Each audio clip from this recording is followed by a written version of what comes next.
एक बार भगवान श्री कृष्ण से मिलने की इच्छा से अर्जुन द्वारिका गए।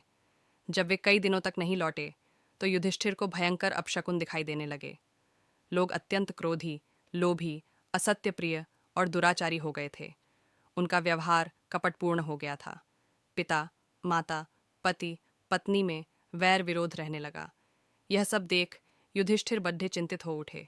एक दिन युधिष्ठिर अपने महल में बैठे थे। भीम, नकुल और सहदेव उनके निकट ही खड्डे होकर वार्तालाप कर रहे थे। उसी समय अर्जुन द्वारिका से लौटे। वे अत्यंत दुखी और आतुर दिखाई दे रहे थे। सिर नीचे झुका हुआ था, आंखों से आंसू बह रहे थे, शरीर की कांति समाप्त हो गई थी। वे युधिष्ठिर के चरणों में बैठ गए।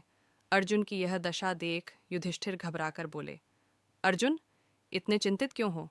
सब कुशल तो है ना द्वारिका में? तुमने इतने दिन क्यों लगा दिए? वहां किसी ने तुम्हारा अपमान तो नहीं किया अथवा तुम किसी कार्य में असफल तो नहीं हो गए? अर्जुन, शीघ्र अपने दुख का कारण बताओ। तुम्हारी यह दशा हमारे लिए असहनीय है। अर्जुन बड्ढी कठिनाई से अपने दुख के आवेग को रोकते हुए बोले, महाराज, जिनके पराक्रम के सामने समस्त देवता नतमस्तक रहते थे, जो द्रौपदी के स्मरण करते ही दौड़े चले आते थे, महाभारत के युद्ध में जो हमारी विजय के सूत्रधार रहे, वे भगवान श्री कृष्ण हम सबको अकेला छोड़कर बलराम जी के साथ परलोक सिधार गए हैं। उनके बिना द्वारिका सूनी पड्ढी है। भ्राताश्री, ब्राह्मणों के शाप के कारण बुद्धि भ्रष्ट होने से यदुवंशी आपस में ही लड़कर समाप्त हो गए हैं। अब केवल 4-5 यदुवंशी शेष बचे हैं। मैं भगवान की पत्नियों को द्वारिका से अपने साथ ला रहा था, किंतु दुष्ट गोपों ने मुझे पराजित कर दिया।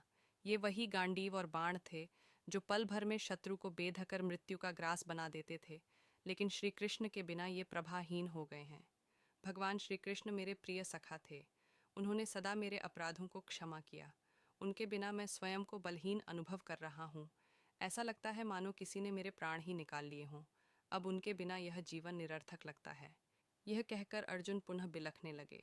श्री कृष्ण के स्वर्गारोहण और यदुवंशी के विनाश का वृत्तांत सुनकर कुंती ने अपना ध्यान संसार रूपी मोह माया से हटाकर श्री कृष्ण के चरणों में लगा लिया।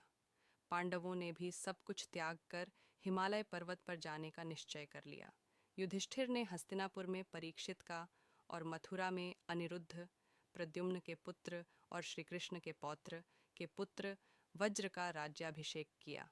तत्पश्चात अपने भाइयों तथा द्रौपदी के साथ हिमालय की ओर चल पड़े। वहां एक एक कर वे भगवान श्री कृष्ण के परम धाम को प्राप्त हुए।